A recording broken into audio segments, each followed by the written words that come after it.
You're watching CoastLife with Leah Rizzo and Charlie Sakaitis.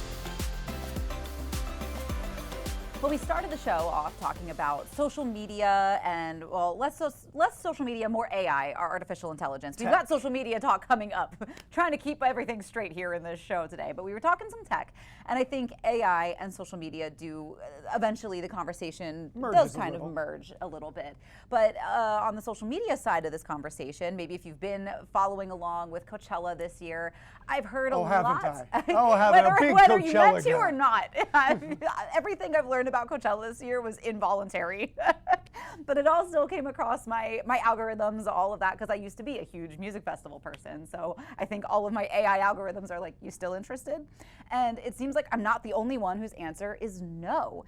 And with Coachella specifically, it seems like people were complaining that, you know, nobody was actually dressing up for fun this year, except for a very select few people. There were like 3 or 4 people that kept showing up across social media as like the only person dressed up at Coachella.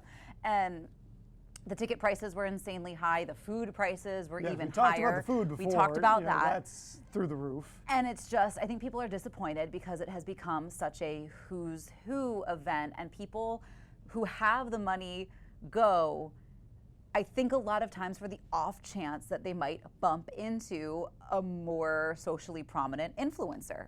I think that was happening a lot last year, that people were like, oh yeah, they saw so-and-so, like Charlie D'Amelio and some of the other influencers that have names that I know. It became a place to see and be seen, but not really not about even the by music celebrities. Or the festival. It's Right. the influencers. It's the influencers. And that's kind of stuff has really taken over a lot of different things. Yes. It is, again, now I know it's an old fuddy-duddy event, but the Masters, along with the food prices where they keep them low, they don't let you bring phones in. You have to lock up your phones before you go into the Masters. And I think that some music festivals could really take a cue from that, because you want people to be in the moment. Yeah. And at a festival specifically, at a music festival, you should be worried about what you're hearing on stage, about being around people, about connecting with others, far more than you should be worried about that hazy video from the back you take that you will never look at again. Well, especially because I think like what truly makes an event elite, and especially an event like the Masters, is exclusivity. The fewer people that have that degree of closeness to the stars, the more exclusive an event feels. So I feel like, and especially from our point of view in the role of media, it's very frustrating when you go to a music festival and you're like, no, I'm here to cover this, get out of my way. And you're there with a badge, but there are so many people who are influencers that aren't. Also have a badge, but also there have to a be badge, seen or they're just and there to promote themselves. But I think some of that has spilled over into events that were not typically, you know, influencer heavy spaces. And I saw another couple of videos over the weekend talking about a Renaissance fair, and I can't remember where this one was, and people were like, it was so insanely crowded, and it was like shoulder to shoulder, and it took forever to park, and then people were only spending like 2 hours in the festival because they were like, it was so miserable getting in and getting out. And I was like, oh, I can't imagine, because it's supposed to be just a lighthearted fun. Like, I understand the line between people want to film videos with their friends.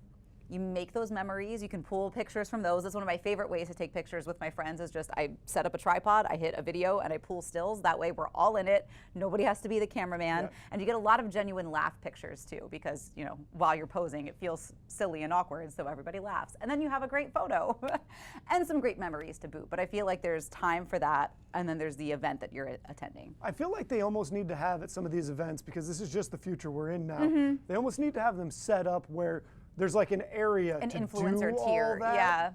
And then once you move past that, you got to put everything away. You got to live in the moment. You got to take part in what's actually going on around you, because otherwise, you're just kind of missing out on the whole reason you went in the first place. I agree. And so I think there is that line of like, you know, taking photos does help you keep those memories and interact physically with a moment so that you take something of it with you.